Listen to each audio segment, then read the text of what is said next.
Hello, guys. We just wrapped up an episode, myself and Isabel, talking about coaching and coaching careers. How can you make it in this day and age, 2025? The world has changed a lot when I first got into coaching, and we share some helpful tips that coaches can implement to make sure that this is a career that is sustainable in the future.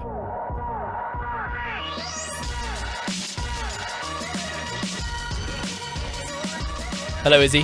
Hello. How are you? I'm good. How are you? Good, thank you. Why are you good? Why are you asking me why I'm good? Well, because I always like to know what contributes to someone feeling good.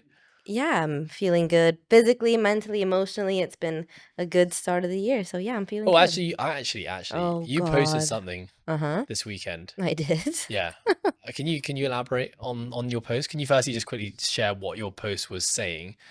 Basically said something about the new year starts now. Yeah. Yeah. Well, it's going to be Chinese New Year. Yeah. So obviously for the Western society, New Year started on January 1st, and I had very intention for it to happen, but I think I just came out of the gates a little too hot. I think I was very excited for this year because I felt like I know New Year's is like a man-made concept that you can be whoever you want to be and change anytime, but I feel like New Year's resolutions are kind of like this clean slate for everyone, and I was very excited to have my clean slate. We had plans, lots of goals, and I was just a little too excited to get everything going, and I didn't pace myself as usual.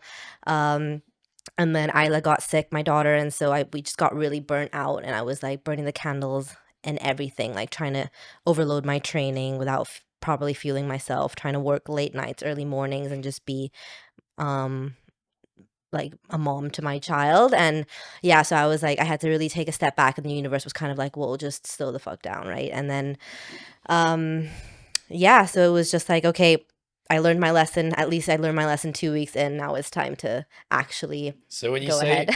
when you say Chinese New Year is going to be a reset, it sounds like you're about to do exactly what you did. No, I'm not. I'm gonna still have the same goals and mindset in mind, but I'm just gonna be a little bit smarter about like pushing myself Yeah. and the amount of energy that I give to everything. Just making sure it's sustainable for I mean, the rest that of the year. definitely is a thing with New Year's, though. I do Yeah. it every single year. Yeah. I feel this like I should sit down and write goals. Mm. It's a start of a year, so it's like if I don't get my shit together now, Yeah. then it's going to be a mess for next year. And although you're right, it is a man-made construct, and the whole idea of like goal setting and New Year's resolutions is something that we've kind of manifested and created. But I still like operating on a yearly calendar. Yeah. So I feel like a lot of society does like work around a 12-month calendar. So I do feel like it makes sense. It is kind of silly though. It is silly that it's like, oh, we're having a shit December, but that's fine. January's a new we're I gonna know. start new. It's a new year. Exactly. And so we'll sort all our shit out in January. Like everything will just be pushed back until then. Yeah. But anyway, whatever the reason is to get your act together, whether it's a man-made construct or not, I feel like I certainly feel personally that I feel like I have a lot of clarity on what we are certainly going to be doing as a team, and even myself personally. Like I think I got to the new year being like, wow, I'm finding it really hard to set personal goals here. So I need to sink my teeth into it a little bit more and actually figure out why I'm struggling to set goals. And this is the first time I've actually set goals that I actually want to achieve. Yeah. I normally just write, arbitrary things down on a Yeah. piece of paper, and then they're at the forefront of my mind for about a week, and then I'm just like, yeah, that, and I just don't do it. Yeah. I think I'm just struggling. Well, like I think I was rushing it too quick just because I'm such an impatient type person that like because we've set these goals, and I think it's the first time in a very long time where I've set like numerical goals that in your mind you're like, I can achieve that. You know what I mean? And so you're just like, well, I want to achieve it right now. Yeah. And then it's just not possible to do every physical, emotional, and work professional goal all in 1 week when it's meant to be something that's for the end of the year. You know what I mean? So it's like just being sustainable. Okay. Let's talk about what we're going to talk about. Yes. Sorry. So so you listened to a podcast. I did. On Diary of a CEO. What's his name again? Stephen Bartlett or the other guy? No, not Stephen Bartlett. His guest. I have no idea. He's awesome though. It was a very, very good podcast. So I listened to a podcast with him on my summer holiday. Yeah. I know exactly where I was. I was sitting on a train with Cami, I forced her. She had an ear. The she classic at one-ear first pod I was gonna say, each. wow, this sounds terrible if I'm listening to a podcast next to my wife on holiday. But no, she had one ear in, I had the other. We were in Portugal going to a place called Cash Case outside of Lisbon, and I was listening to this guy on the High Performance podcast. And we should really find out what Yeah, this we guy's should name. find his I'll name do it to in a credit second. him. Yeah, he's and I remember listening to that podcast, and it was just awesome. I made so many notes in that podcast. And I know I definitely came back to Hong Kong like thinking about a lot of things you were saying. Anyway, you listened to a podcast, and then you asked me for a phone call, which normally means something really bad has happened. This So I'm is kind of shitting classic myself. Ed, everybody. Just know he sends me a message at 7:27. At 7:28, I'm calling him. He does not answer. At 7:29, I message him, answer. Does not answer. Later, 1:30 p.m., it's been 6 hours. He calls me and says, "Are you okay?" Could literally be dead in a ditch. And by the way, you were my phone call for if my water was gonna break. Can you imagine? True. But listen, then I was wearing an Apple Watch. Okay. And 6 then hours and I later, had are you set- okay? Oh, my baby's already here. You missed it. Yeah, I want to say congratulations. You didn't need me. Back then, I had an Apple Watch. Okay. And I put you as an emergency contact. Izzy. Okay. So that meant if you called me, no matter what, my wrist would vibrate. But I'm a G-Shock guy now.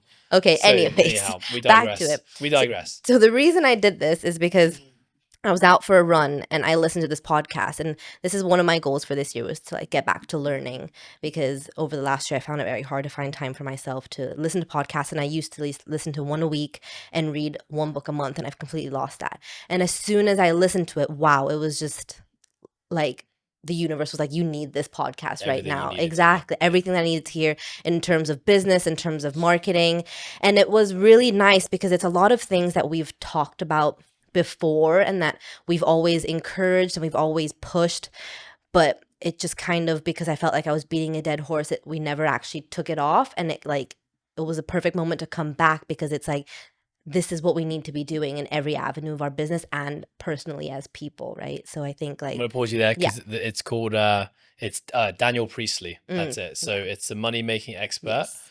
And it is episode, well, he doesn't have numbers, but posted on 20th of January, Diary of a CEO. Yeah, really good. Yeah, sorry, continue.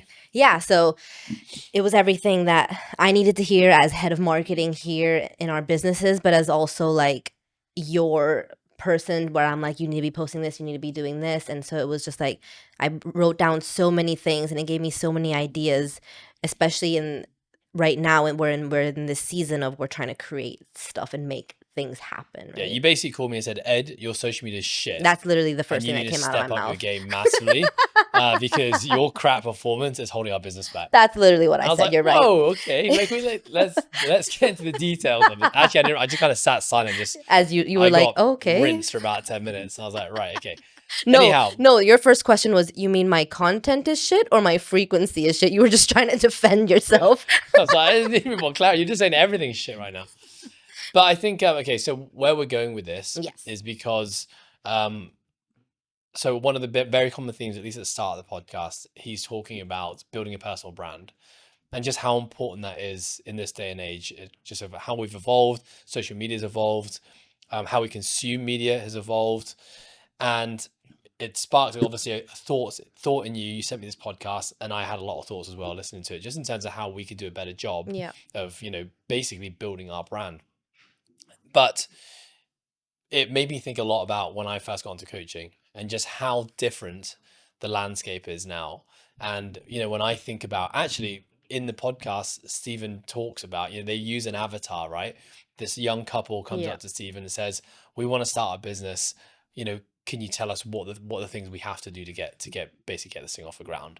And I guess, we're going to phrase the same question to coaches now. If you're a coach in 2025 and you want to start, building a business, building a brand, helping more people, making this financially sustainable, how would you do it? How do you do it?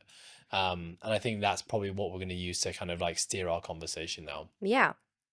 Yeah, so I think we've talked a lot about social media. We've talked about marketing. We've talked about personal brands, and people are just finding it so overwhelming. And I loved that he admitted that yes, it is, because there's just so much information out there, and we were not brought up to learn these kinds of things, right? And whenever people ask me, like, am I going to put Isla into school and stuff, I've always said, no, I'm going to homeschool. And I could never really articulate why, but he articulated it perfectly, being like, the school system that we were all brought up in is not preparing us for the world that we're in today, Yeah. because we don't have enough of the skills.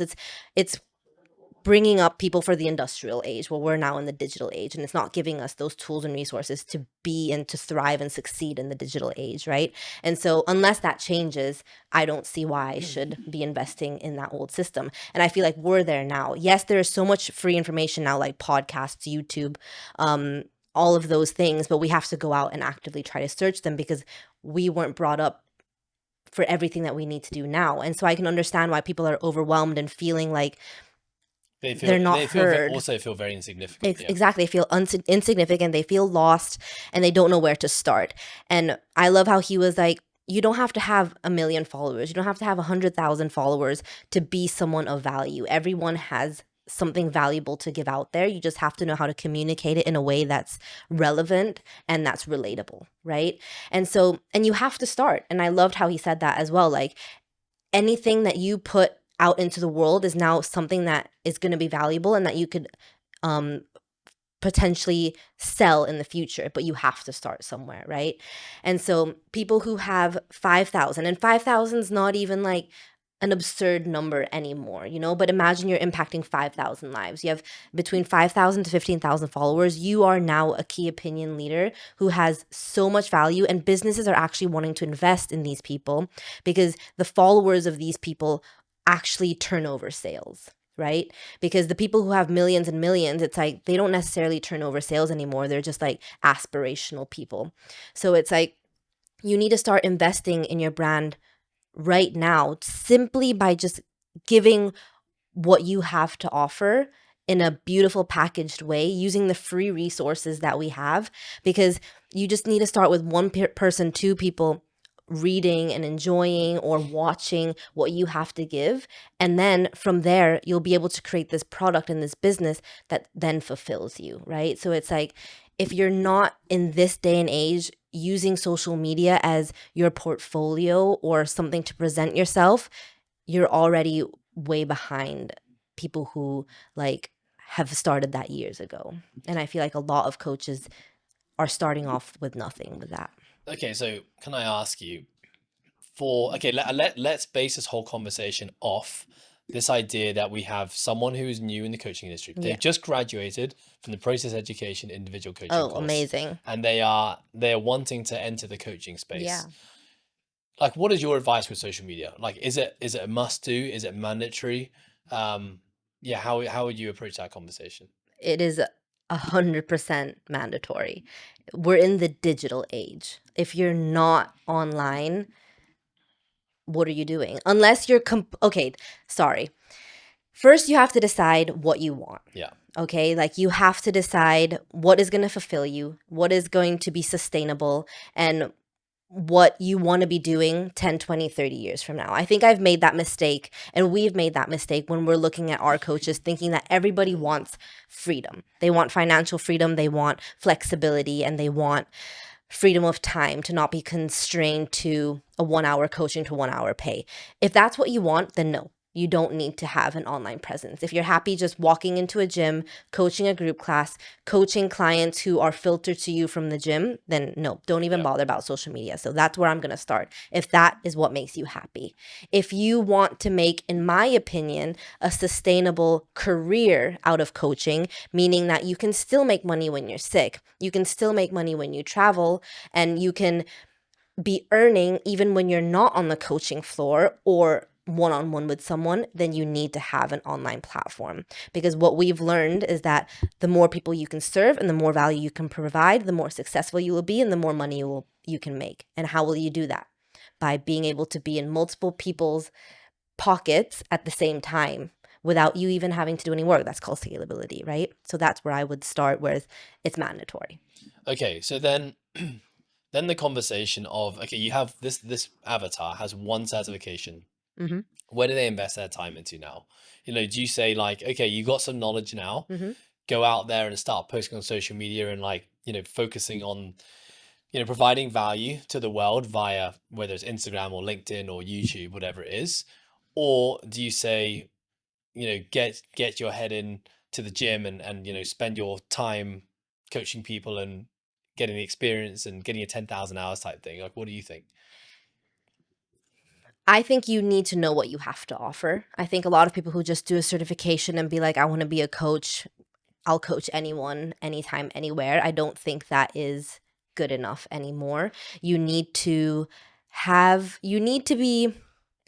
So, another thing that schooling taught us is that we all need to be the same. We all had uniforms and we all were just cookie cutter things of each other. Whereas now the people who are most successful are unique, they Yeah. have something different to bring to the table.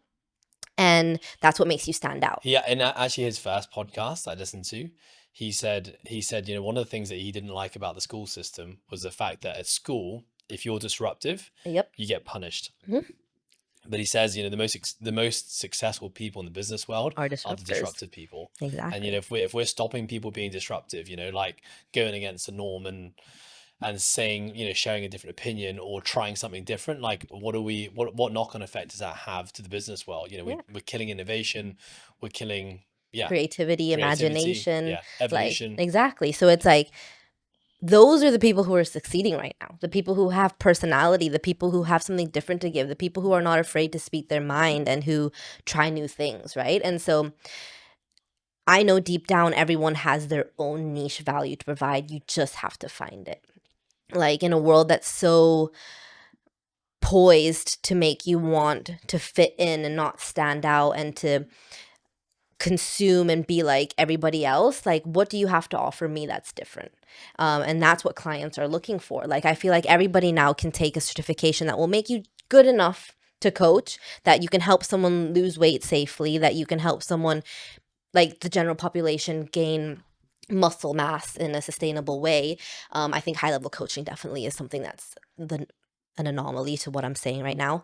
But what will make Jane choose one coach over the other, right? It's like, yes, relationship building and all that kind of stuff. But if she's just looking at two online profiles, why would she choose yours over someone else? So you really have to be able to find who you are, what your voice is, what you want to offer. You decide that first, and then you figure out how you're going to package that. I think because this is basically what we're talking about is one of the final stage of the coaching Yes, course. So, which is I love. yeah, we work really closely with the coaches on this. They've now at this point in time, they've learned about assessments, how to write resistance training programs, energy system training programs. They're getting pretty savvy with the actual coaching craft. Yeah. But then when we start diving into like, who do you want to serve? Who do you want to be? What's Hmm. your voice? Your How are unique you speaking to people? abilities. What are your unique abilities? How are you going to market yourself? Yep. I feel like this is probably the most impactful part of the Yep. course that people get really tripped up. And I think they find it probably being the most impactful stage of the course, but they signed up not knowing That that it that was was. almost even there. Yeah. So I think one of the things that a lot of people struggle with is the whole idea of like, who do you want to serve, Mm. and who is your market, who is your niche? Like having clarity in those things is very powerful because it allows you to really make sure that you're speaking to that audience and you're cutting the fluff. You're not wasting time speaking to a potential clientele that you actually don't want to Yep. serve. And again, also the clearer your message, the brighter that The message as well. higher the turnover because you've Exactly. nailed it. But I think for a lot of people in coaching, or especially, newer coaches in the industry, just don't know who their market is. Like when I think about me when I first started, Yeah. I had no idea who my market was. Honestly, I was just like, I'll coach anyone. Mm. Anyone who's willing to pay me 500 Hong Kong dollars for an hour, I will coach you. So obviously I took on a huge array of different clients. I had some rugby players, I had some squash players, I had, you know, clinically obese clients, I had elderly clients, I Yeah. had kids, and I really had like a real mix of different people. And obviously, I quickly realized that there were some people and some specific types of clients I really enjoyed coaching, and there were some that were just a lot harder to coach. Sometimes, yes, that was a personality or a values misalignment, but sometimes it was just the type of person. Like I realized after a year, I was like, I didn't really enjoy coaching kids. Like I thought I would like it because I'd coached kids rugby, but I just didn't enjoy it. I didn't. I felt like they weren't as bought into the process. I felt like I didn't have the tools to connect with them on as deep a level as maybe like my more mature clients. So I figured out pretty quickly that's not someone I want to coach. I want to stop saying yes to every, Mm. parent who says, "Can you coach my kid?" And then obviously that process repeated itself with lots of other types of clients. And so for me, finding my niche was more of a process of identifying what I didn't want to do Yeah, and what I elimination didn't basically. like enjoy. I didn't enjoy doing. And just over time, it was just a process of elimination till I arrived at like, these the small subset of people that I'm like, okay, these are people I really enjoy. When I look at my clients now, they're pretty much all these people. Mm. Somehow, subconsciously, I've ended up by saying no to certain people and saying yes to some, that all my clients basically look the same. And they ended up basically being, 20 to 40 year olds who were really interested in sports, but specifically CrossFit. That became like the thing that I really enjoyed doing. Um, and, like general health, body composition people who probably were the clients I served for the first 10 plus years of my career. I started to find that less and less challenging, and I wanted to work more with that population of people. And then that has now evolved into a whole different group of clients, like coaching coaches, coaching affiliate owners. Mm. Like I never thought I would have got, be in this position where I'm doing that today. So it has really evolved. But it's like, well, when people say, well, what's your advice to help you get there? It's time and experience for me. Yeah. Unless, it would have been so much easier if I just had the clarity from day one. Mm-hmm. This is who I want to serve. Yeah. And maybe if I was transitioning from another career right now, as a 37-year-old man, who has a lot more clarity on who I am and my values and the people I would like working with. I think if I transition now, that might be an easier question to answer. I might have more clarity on Yeah. the type of people that I want to work with. But yeah, it's hard. I wanted to quickly interrupt this episode with a quick shout out to our sponsors, Today Well Spent. I've been using this journal for 2 years and it has made a massive impact on my physical, but mostly my mental well being. It is a guided journal backed by neuro and behavioral science, which I actually didn't know at the time. It has questions for you to answer at the start of the day, at the end of the day, end of every week, end of every month. And it's brought so much self awareness to me of the things that positively and negatively impact my life. So if you're someone who cares about your physical and your mental well-being, which I think you do because you listen to this podcast, then go and grab yourself a Today Well Spent. Use the discount code THEPROCESS, one word in capitals, to get your discount. Yeah, definitely. I think coming out of any or going into any job, it's the same thing. You have to be willing to work extra hours and you have to be willing, whether this is a corporate job or a coaching job, right? You have to be willing to come in early, stay in late, take on anyone, do anything until you can find what really lights your soul on fire. I think while you're doing that, so you're not quote unquote wasting your time just figuring this out. So you're not 3 years down the line and you still haven't progressed in any way except finding your client. I think there are loads of skills and qualities that you can be developing outside of your one-on-one coaching. And I think that is super important because if you want to progress and not just 10 years later only be making money off of every hour that you're coaching, it's like, okay, now I figured out who I want. How am I going to turn that into a successful career model, business model, right? It's like, okay, so while over these 2 years I've been finding out which client I want to work with, I've also been building my digital brand. I've also been working on my creative skills. I know how to edit videos. I know how to make graphics. I know how to network, all of these kinds of things. Why are you looking at me like that? This is someone who doesn't have an Alex 2.0, okay? um, yeah, so it's like make sure that you're not just putting all your eggs in one basket without creating a well-rounded business within yourself, because you have to think of yourself. If you're just Yeah. a coach not within another gym, or even if you are, you have to think of yourself that you're the business and your services are your products, right? That you're Yeah. selling. So how are you going to package yourself? And that is your personal brand. I do really think though, to not, I think a lot of people are also now going hard into the building the personal brand and the Instagram and the social media in the coaching space I'm talking about. And they are almost overseeing now the Probably importance what's of the most coaching. important part, which is what is your actual service and product. Yep. So it's like investing heavily in the picture frame, but there's no picture, right? So I think, again, I'm just, as you're talking, I'm thinking back to like my career and how what I've done to get to where I am today. And I'll probably say the first 7 to 8 years, all my learning was strictly around the craft of coaching. It was like learning about nutrition and writing programs and assessments and all the different tools and learning from as many different coaches as I could. And then at some point, I think basically when I first started reading like self-help books was the first time I started to learn about like psychology. And I remember feeling that I was working with lots of athletes at this point in time, and I had no problem writing their training programs, but I was seeing that the biggest thing that was holding so many of them back was actually their mindset, and I actually had no tools to help them. Mm. And I was realizing, I was like, I feel kind of useless here. That I'm basically having to refer out to other people, and I didn't really have a good referral network for psychologists. I didn't really find anyone that I thought, especially at that point in time, because it wasn't that talked about, could really help my clients. So then I remember deciding, okay, I'm now going to make this my next focus. I'm going to go intensely into learning about sports psychology and the mind and how that works. And then without even realizing it, a year later, I suddenly had this whole toolbox of things that I could use to help my clients. And then, then it evolved to like social media at some point. Really, when you joined the team, it was like, I would have never thought social media and branding myself Yeah. would have been an important part of my coaching journey. But, I really quickly realized it was like, I'm already behind the game.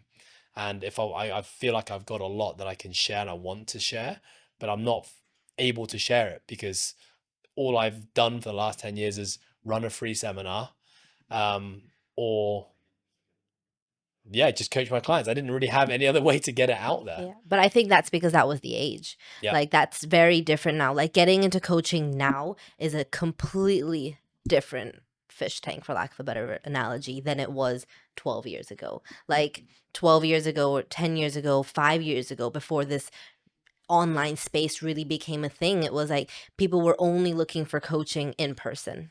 Like only really, what, 5 years ago did online training even really take off? Like even now it's still only really taking off because in COVID people got home gyms. So now they're looking for online coaching, or people can follow YouTube or Instagram lives and just get their workouts off of there rather than needing to go and seek a professional to do it one-on-one, right? So I feel like the competitive landscape right now for health and fitness, if you're not online, you're way on, like, you're not up there. You know what I mean?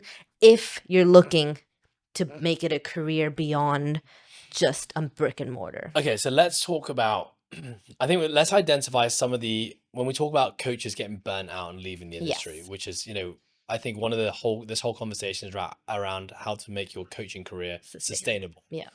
When I think about that, what I'm talking about is like, how can you really just make this a career Yeah. and for me, when I think about career, I see like progression. Yeah. Progression can look many different ways to different people. It can be financial progression. Yeah. It can be professional growth, like, you're learning intellectually, you're leveling up. Progression could be, the amount of people that you're serving. So when I think about my own progression, I think about the financial side is actually just like the outcome of it, but I just want to serve more and more people. So when I started, it was just, okay, just one-on-one coaching, and then that turned into group coaching, and then that turned into a gym, and then that turned into process programming. Yeah. And so, even just recently, I decided to stop all my remote coaching for individual clients, which is I've done for 15 years now. Yeah. Purely because I felt that time that I spend writing those programs and connecting with those clients could be spent helping a much, much bigger population. Yeah. And then there's nothing wrong with that. It's kind of weird saying that now, that's what I want to do, but that's just where I'm at in my career, and I want to help more people. And I feel like me putting my time into helping, 10 individuals wasn't as fulfilling for me anymore as helping 500. Yeah. So I love that in the podcast, he explained that innately and deep down, what we're all looking for from a career is 3 F's. It's fun, fulfillment, and freedom, right? You want to enjoy it. It has to be fun. You have to be fulfilled. And freedom can be financial freedom. It can be freedom of time and freedom of choice, right? Yeah. So those 3 things basically are what we need in order to do something for a long time without burning out or copping out of it. So I feel like what you just explained, from one-on-one to one-on-one online to online of a large group, is a progression in your career where you were choosing fulfillment and freedom, right? So you probably did iTrains because you're like, look, I can serve a client without actually having to see my client. And that means I can serve that client from a beach and on holiday rather than just have to get paid for one person, right? And then after that, okay, that's giving me the freedom but not the fulfillment. So now I'm looking for something that's fulfillment, which is now I can serve 100 people for an hour on a beach on holiday. You know what I mean? So it's like that was just a progression of it, which is this is what the digital age has blessed us with, the opportunity to be able to serve so many people and be fulfilled off of that and have the freedom of choice that we're all looking for, right? So I feel like getting into coaching and finding and being a really good coach, and a great personality and savvy with everything that you need to do is such an incredible career advantage. to get into Yeah. right now. You know what I mean? Because it's like, what job can you have so much freedom and positively change so many lives, right? And just by tapping a computer screen because of what you know in your brain and your ability to present that in a beautiful and understandable way. Something he talked about in the podcast, and I might butcher this, but which I really liked because it basically relates back to what we're talking about right now. How Yeah. does a new coach coming in the industry build? Okay, we're talking about this idea of like sustainability right now, right? How do you build this ability to have those 3 F's? And so what he talked about was this idea of, okay, if you envision that one day you want to be this entrepreneur who has those 3 F's, but you're also not bound by potentially working for someone else, and you have this kind of, you have freedom and choice to essentially go into whichever avenue you want to go into. He talked about the idea of finding an entrepreneur or a small business and being a part of that, but not trying to be number one. That's the mistake that I think I made. I started as number one in my company right from the get-go. And I think it just made my growth a lot slower versus had I gone in and started working for someone and then broke away and done my own thing. So he talks about, find someone in the industry that you really respect, you really look up to, that's doing great things, and find a way to be a part of what they're doing. Whether that's an internship or, you just go and work for that person and you just absorb everything. And then he says, I think I'm going to get this a little bit wrong, but he definitely talks about the idea of like, you got to create your personal brand at the same time as well.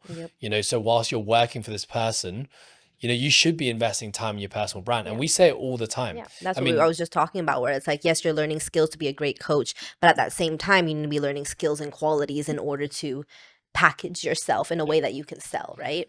And you've always said it to us. Yeah. You've always said no to one the coaches, ever listens to me. You've always said to the coaches, guys, you need to be building your personal brand. Yep. And I think, there's a lot of companies who I know feel very differently about that, because they feel that if their coaches are building a personal brand, they're looking out for themselves and they're not looking out for the company. I think the way that we see it is that it's just great for everyone. Yep, and this is what and this is what he says in the podcast, which I was like, this is what I've been trying to say, is like, people will fall in love with people, not the company. You know what I mean? So it's like, people have a much more of an affinity these days to the person, not the big brand. Yeah, like you think of Elon Musk, you don't think of, what does he own? Tesla. SpaceX. Exactly. You think of, I don't even know anybody else. That was my only option. And then the examples he use like Bill Gates. Exactly. You know those people before you know the company. And so it's like, that's what was always and their followings are much bigger. Way larger. And that's what I've said to you. It's like, your following should be 2x the company's following. And we've always been like, how many followers does ThePROCESS have? How many followers does Coastal have at education? It's like, it really doesn't matter right now. It's like, the people who are running it need to be those people that people aspire to be, that people relate to, that people want to know, people love, people can like just relate to what they're saying, because once they see you and see what you're doing and your story and relate, then they'll purchase our products, right? So it's like, that's why the personal brand is important. And that's why I would love our coaches to be these huge personalities that people love and enjoy, because that'll make them successful. And in turn, if they're successful, the business is successful because they want to be a part of the business and their lives, right? And if brands want to be a part of you guys and enhance your lives, that just enhances the reach of the company in turn, because you are the products of our company. So it's like, that's why I always push to be like, come on guys, I know how great you guys are, show the world how great you guys are, because then people will follow. Yeah. Okay. I want to go back to that entrepreneur journey. That was good though. But so he basically said, shadow and learn from great mentors, 1 to 5 years, and then be building your personal brand at the same time. Personal brand, you talked about it already, it can open so many doors for you, create so much potential opportunity for you in your future.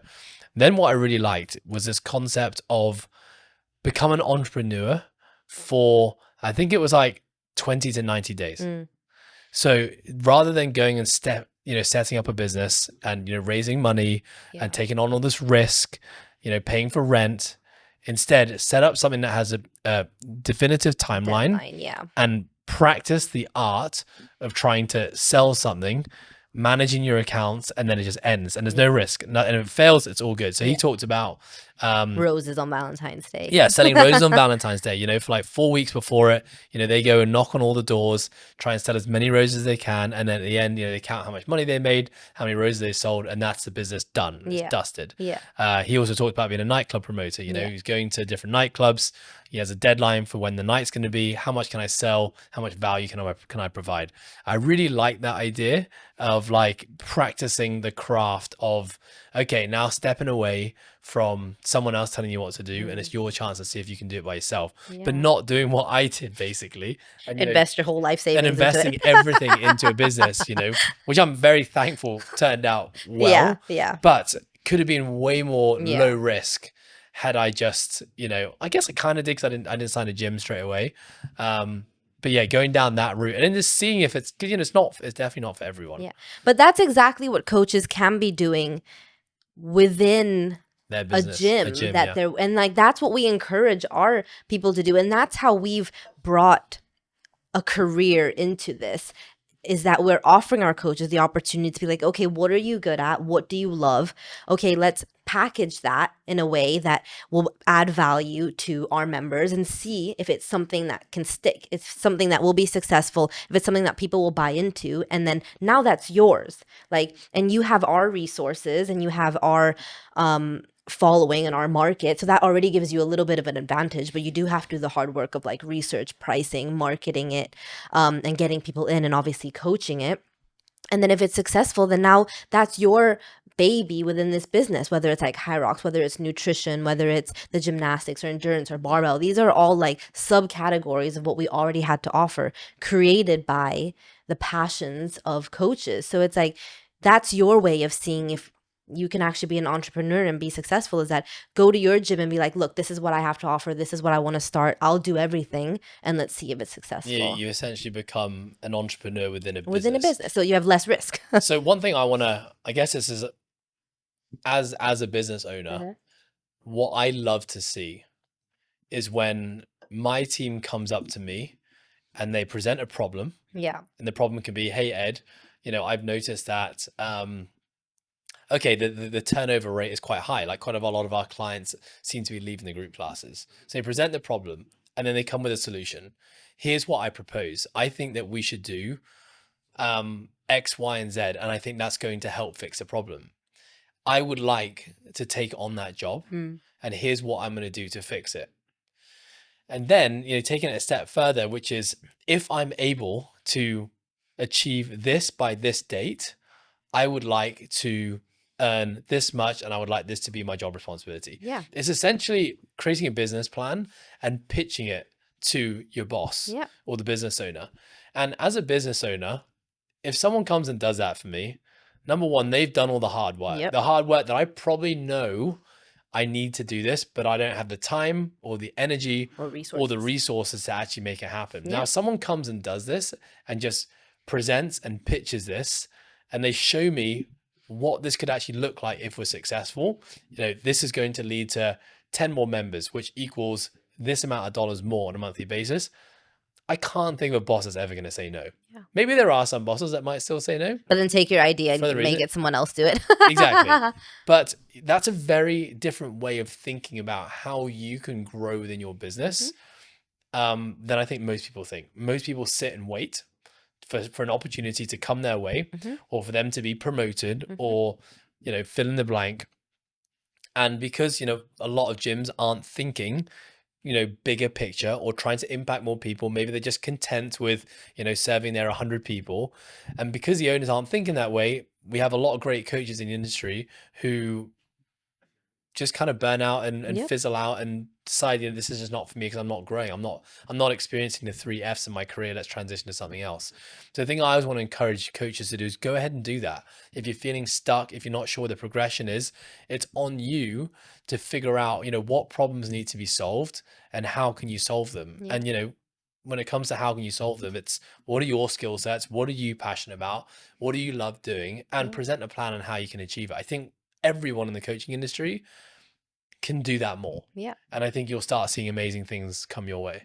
Yeah, I definitely feel like people underestimate a lot of things that you can do within a gym because they think that a gym business is just a training business, when really it's not. Like, a gym can be a lifestyle brand. A gym can be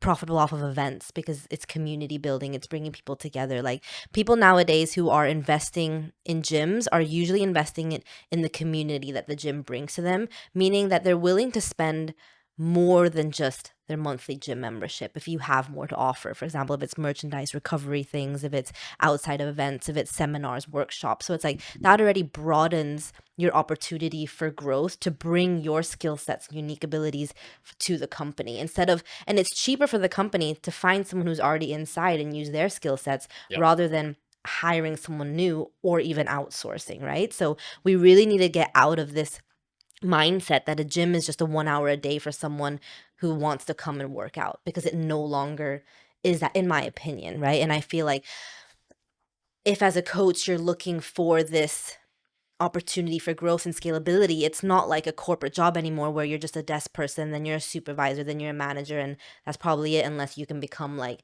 the vice president or president or CEO, right? It's like within the gym business, like you can start your own things like we were just saying, or you can look at different areas of how, okay, what skills you're good at. Graphic design, okay, let's work on the marketing. Or if you're good at communications, let's look at corporate partners. If you're good at planning, okay, let's look at events. If you're good at customer service, like let's get more people in and how can we elevate that. So it's like there's so many little things that if you have unique things that you're good at outside of just coaching one-on-one, it's like bring it to the Which table. everyone does, by the way. Everybody has, I love what he calls it, a value mountain. Everyone has their own value mountain. You just have to, like we said in the beginning, sit down with yourself and figure out what that is beyond who you want to coach and your coaching ability. And then there you have your progression. It's no longer just an hour for an hour's pay. It's like you're using what you love and what you're good at to build something new and provide value within what you already have. Okay, let's talk about this idea of providing value, because Yeah. we keep on talking about it. I know it's something that we believe in. Yeah. I gifted you a book that made a massive impact on my life. Yeah. The Go-Giver. Mhm. So I fully recommend that everyone should read that book. Loved it. Really changes your perspective on business, I think, and just as a person. What defines our self-worth, ultimately what it Yeah. comes down to. And the clue is in the title, The Go-Giver. Mhm. So this idea of like giving value, where do you think most coaches go wrong on social media? So with everyone's starting to invest time into social media, they're posting more, they're doing stories, linking it back to value. Where are we going wrong and what can we do better? It's a tough one because, okay, so one thing in the podcast that I loved is that he identifies 3 ways for you to kind of stand out. It was strange, if someone's very silly and who stands out. If it's scary, who's the first person you think of when you think of strange? In the whole world. In the Don't whole say me. world. No, not you're not strange. I am a bit weird. Oh, okay. Um, I thought of Marilyn Manson. I don't even know who that is. Who the God, hell is you're that? so young. Who the fuck's Marilyn Manson? Marilyn Manson. I was gonna think of like Miley Cyrus in her super crazy stage. She was She's a bit strange. sexy as well, though. Yeah, so they're sexy, they're strange, and they're scary. That's why the news does really well, because it basically just finds like the scariest thing Yeah. and throws it into our face. So it's like, and like, but we know that. So it's like, we know sexy people on Instagram who just post like half naked shit. Like they get lots of stuff. But what value really, their value is aesthetic value. So it's like within coaching, I feel like, okay, because I'm putting a business hat on, it's like, what turns into sales? I don't necessarily think people who just are posting sexy things will generate sales. Like you still need to be providing, like when we're saying, value beyond that, right? So it's like, okay, people, what are you gonna say? But what you're saying is that your value can be the fact that you're just sexy and people just like looking at you. Yeah. Yeah. That Okay. definitely is value Yeah. to people, and that's why people have millions of followers, because people look really great and people like looking at you, Yeah. right? And but we're talking about coaching, Yeah. right? But that does that generate could sales, still yes, generate- because people with like big butts and stuff, and they sell a booty program, that Yeah. fucking generates loads of money, Yeah. right? But then you have to just know that that is your thing and not be afraid to be like, this is my value that I'm gonna bring, and so I have a big nice ass, I'm gonna write your booty program in your gym. You know what I mean? Because that is a market that people And I'm just going to need. post about my ass. Exactly. And Yeah. then you just have to embrace that, right? So I think where people are going wrong with social media is that they're posting just for the sake of posting without any intention or clarity to what they're doing, right? So people who are just posting their training reels and with their caption of their training session, that's not going to get you anywhere. I mean, it can. Again, like, okay, so for example, you have a coach Yeah. who's posting about their 200 kg back squat. If they're posting about their progression to get the 200 kg back squat. But still, I would still say, and I'm not vouching for this, by the way, because this is exactly what I think is wrong with the coaching industry, where I think we're going wrong. We're making it all about us and what we're doing with our training specifically. And we're not really telling people how to get more out of their own training and to achieve whatever their goals are, whatever your niche is. But I still can see how there is some validity for it, right? Yeah. Okay, if we take it, flip the coin of the side. Okay, when you're a coach that's showing that you hit a PB. Okay, it's showing that you walk the walk, right? You practice what you preach. You're not afraid of hard things. You're obviously you're achieving something that a lot of people really inspire to achieve. So there's like the inspirational, aspirational side of things. Maybe beyond that, though, that's kind of where it runs dry. Yeah.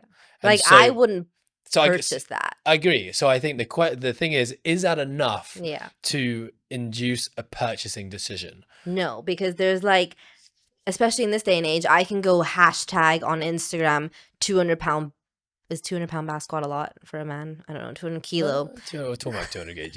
200 kg. I can look you on the hashtag. Over 200 pounds today. Oh, wow. I'm so good. Okay. Yeah, 200 kg back squat. And there's going to be, that search is going to be like millions. You know what I mean? So what will make me buy one person who's squatting that versus the next person who's squatting that? And again, this goes back to your relatability. Like, and what we were talking about is like, I'm going to invest in someone and put my money's worth into someone who I like and who I believe in and who I enjoy and who I want to feel like I'm a part of. You know what I mean? Like, even though if it's an online thing, like, you make purchases to feel like you're part of a brand. You make purchases to feel like you're part of a community, right? So it's like, that's what it comes down to. So yes, maybe your one post can be, yes, my PB was a 200 kg back squat, but your other 4 posts need to be something that's relatable to me, that makes me feel like you're human, that makes me feel like you're someone who I can relate to and who I would want to be friends with. I feel like that's where we're going wrong, whereas now it's just these hard sales of things that I've achieved, and it's nothing that's actually real or personal. Okay, I'm going to give you a task. Oh, God. I want you to, remember we did the ChatGPT rinse my account? What? Okay, I want you to use me as a case study. I've already rinsed you about this. You can continue to rinse me, but you rinse me one-on-one on the phone. But I would like you to tell me, because everyone could look at my profile and understand what you're saying here. So I don't need to say don't hold back because I know you're not going to hold back already. But Okay, let's have a look. what do I need to improve, or where am I going wrong on my Instagram Okay. page? We have to pull up a screenshot of Ed's Instagram page. Okay. Okay, let me see. I told you this on the phone already. Yeah, but you're going to share this with the world now. Okay, share this with the world.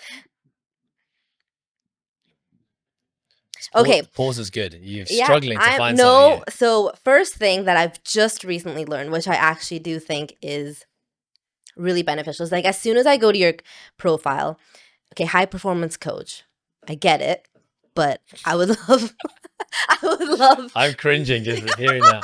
high performance coach. What the fuck does that mean? I Okay. just really struggle with that. Okay, well, Do I even have to have it? Do I have to have something on there? okay, well, it shouldn't be high performance coach. Let's go with that. Here's why I chose high performance coach, because I Because you listen to high performance podcasts. It's a great podcast.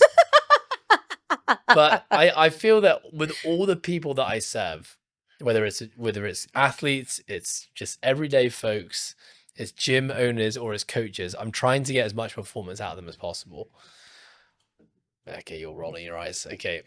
So what do you suggest? What should that be Yeah, well, instead? second thing that goes wrong, and this is definitely my fault, is because people are saying that if you post other accounts on your thing, like that many, then you're leading people to other places rather than looking at your profile. So I do think like people will be able to find all of these things that you're talking about within your posts, but here should just be a bio about you and what you have to offer.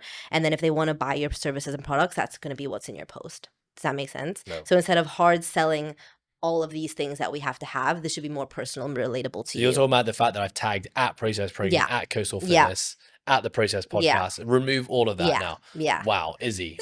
That's only there because you told me to do it. That was ages ago. Okay, anyways, so hang on. I'm deleting that. What am I replacing it with? Something that's actually true to that's like what you are and what you have to offer. That's not high performance coach. We're gonna have to like workshop this, but you get what I'm saying. It's like this is just a hard fucking sell. Yeah. Right. And then when I go onto your page, again, everything is just so educational and so rigid and robotic. You can say boring. And boring and yeah. God, my scheduled post for tonight. But it's like delete. That's not who you are, you know? Like I am though. I love that shit. That's very true. You are very boring and rigid and robotic. Funny. But you do have some endearing qualities as well, and you do have a life outside of this. Like I do know that yes, your work is your life and stuff, but people want to see the real you. And I think the first podcast that we did, sharing your struggles and your insecurities and stuff, it's like you did one post about that, which I think did really well. Which one? The one where you're saying like you kept saying you were shit. Oh yeah. You know what I mean? And it's like you need to be sharing more of those. Like people want to know your real journey, like your real struggles, and even like I know Cami probably doesn't want to be posted about, but like, you know, like your home life and you do post about your golf and stuff, but it's like you doing that with your family. Like that makes you feel like, oh, you're a family guy, you know, like, and people want to be a part of that. And like, so can I then, sorry to interrupt you. Okay. So then going back to the, I'm like, enough of the roast. So going back to the value thing then. Yeah. So the value thing is it's a balancing act. Yes. Between, for me, which is the stuff I love talking about, which is like, you know, talking about coaching and education, I guess. Yeah. But it's a balancing act between that and actually showcasing who is Ed. Yeah. And you're saying that I'm a little bit too much far on the spectrum. Like not everyone wants to be talked at all the time. Like me. Yeah. So do you, I guess because I think about the accounts that I follow, and there's a lot of accounts that I follow that are just educational. But those are the business accounts. Like the accounts that you follow, this is your personal brand. And like all of that educational shit can be put on the process education and the process programming and stuff. But it's like, why will people buy that? It's because they're going to look at your account and be like, oh, I really like this guy. Oh, yes, I can believe what he's saying because he's admitting that he's almost 40 and his knees are fucked. And so probably, but he's still doing CrossFit and beating high level people in our gym who pretend that they're fucking athletes and train twice a day. So Wow. maybe he has. You started my roast. Truth, Wink, baby. wink. Truth. So maybe I should listen to Yeah. his training protocols and recovery protocols, you know? But it's like, we only roast you when you come into the gym, and like people outside don't actually know that 6 out of 7 days a week you can't even squat below parallel. 7 out of 7. Or you can't even touch your toes. So it's like, That's one thing I can do. Good toe touch.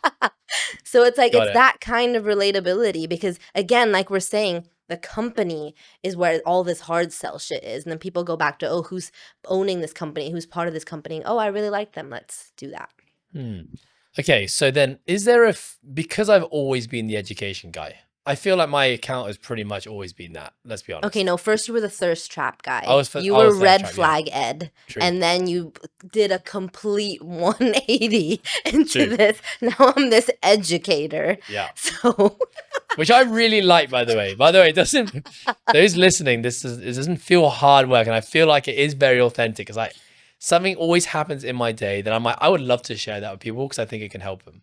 And I also want to, yeah. I noticed yesterday you posted the jar first. Oh, I actually meant, okay, so I got you. I thought I had included a photo of myself with it, and I realized I hadn't. It was just a fucking jar. It was just a jar. That was poor quality content. Yeah. Good intentions, poor quality. Yeah. But you resolved it. I saved it. You did. Yeah. I realized that. Yeah. Anyways, I know it is authentic and stuff, but people just, like what I just said, like, I don't want it in my face all the time that you're smart. So, okay. So with the jar thing, right? Mm-hmm. I get, Because yes, there was value in there, but Instagram is still an aesthetic thing. Yes, that's what I'm saying. You know, like, I don't want to see a picture of a fucking low quality jar. Like, I'm not going to read. with portrait mode. Still low quality. Like, it was just a jar with some things in it. Like, I'm scrolling past that. Oh, like, fair. It's still an aesthetics based platform. It needs to be something with value that's beautifully packaged. Unless, of course, my Instagram page was just a page of jars, then it could have done well. If you were selling jars, sure. Okay, so here's my thing. Because I've been Ed the educator for I think that has been a bias in my posting for sure. Mm-hmm. I admit that. Is there a risk now if I become Ed that, like, look at me and not look at me, sorry. I'm going to share more of me in my life, not so much talking at you. Is there a risk that all my followers are going to be like, I don't like this guy anymore. I liked educator Ed. That's why I'm here. No. You don't think so? No. Because that's honestly what scares me a little bit. Okay, you need to work on that then. You're scared of losing your followers? No, I'm scared that I've always been about adding value. And honestly, when I post, and this is the thing I probably need to work on, is I think when I post something about my life, I'm like, who the hell cares? Okay, but look at those posts, they do the best. Yeah, but then I look at here's the thing. Mm-hmm. I then look at that, then I get sucked into thinking, Ed, now you're just thinking about the likes. Rather than posting about what you think you want to post about. But now I'm saying this, I'm realizing I'm justifying to myself that people want to hear educational stuff when the actual metrics. You look at those reels of those educational posts and they're pretty poor. Yeah, they're pretty low. Yeah, so do people want to see that? Probably not. I just like doing it. Okay, well, you can like doing that on our corporate pages. Okay, so that's what I need to do. That needs to be more on the business pages. Yes. And mine. Okay. And then the thing is that you can post personal stuff that is also educational. Like, okay, my things are not great, but that's what I try to do. It's like you're posting your personal life experiences, but in there's always a lesson. Yeah. You know, so it's not like you're going full on, thirst trap again. You know what I mean? Yeah. It's like a delicate blend. And like, Yeah. yes, you will still have to hard sell stuff, but you're hard selling stuff 1 in 5, or you're doing a collab post, and that's where your educational stuff comes in, because look, these are my businesses, but then here's also my other shit. Yeah. Okay, good. I got some work to do. Yeah. That's it though. There's no other roast. That was good. There's just 2 things. Got to change my bio and stop trying to help people. No, I don't stop trying to help people. One more thing, if you can find one. Yeah, sure. Yeah, I think these great week of living things could be better. See that? Okay, so that I thought. So what Izzy's meaning in her sarcastic tone there is that Every now and then I'll kind of talk about what I've done in my week and just have, but that's because they're the only photos I have on my phone. Yeah, well, So I you have a thought, full-time content creator in-house with a high-quality camera, he only so shoots educational stuff for me. because you only ask him to shoot educational Yes, stuff. this is true. Al, I'm fucking defending you here. Do you hear this guy This is basically true. throwing you under the bus? Al, I need more from you. Like, what the hell is this? That's a shitty representation of our PT room as well, by the way. Shame. Okay, cool. We're gonna finish there. I got work to do, but so thank you for doing that. I actually do really appreciate it. I'll be hearing about this in my KPI meeting on Yes, Friday. This meeting will continue immediately after this podcast.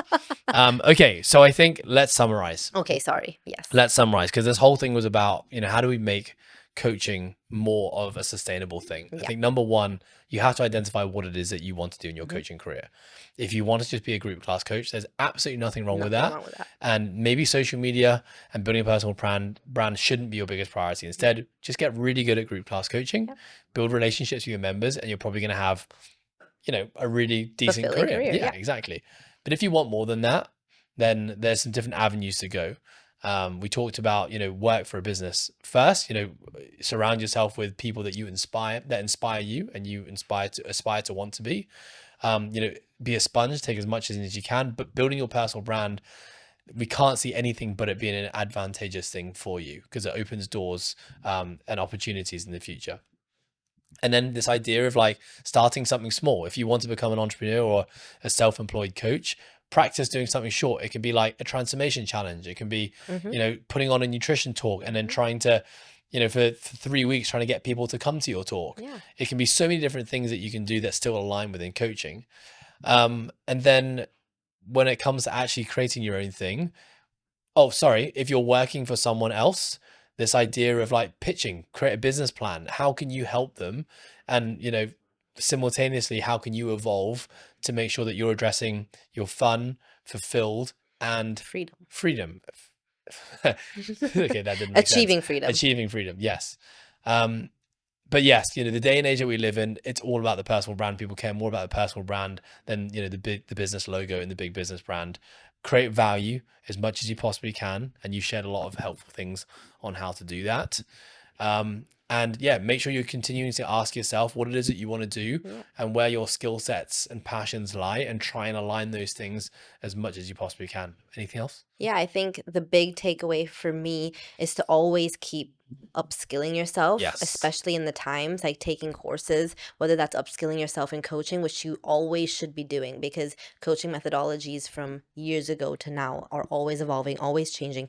Trends are always changing. So you should always be hopping on trends and figuring out how you can be the best coach within those trends and still stay true to your values and who you are. And you should always be upskilling based on the times. This is the digital age. I've said that so many times. If you're not fluent in everything that's related to that, you need to get on that. Like me.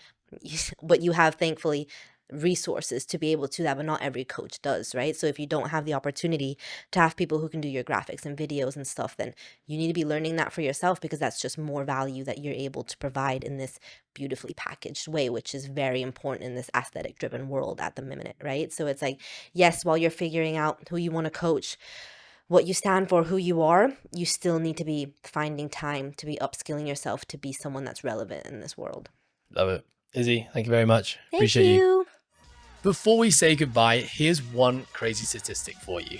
Did you know that almost 40% of people who listen to the show don't actually subscribe to it? Now, I didn't think that was a big deal until I actually learned about the power of hitting subscribe. For you, the listener, you get to stay up to date when we drop episodes on a weekly basis. But for us as a podcast, it really helps our visibility and helps us attract great brands and great listeners to help grow this podcast. So if you enjoyed this episode or you're a big fan of the show, please do us a massive favor and hit subscribe. Thank you so much.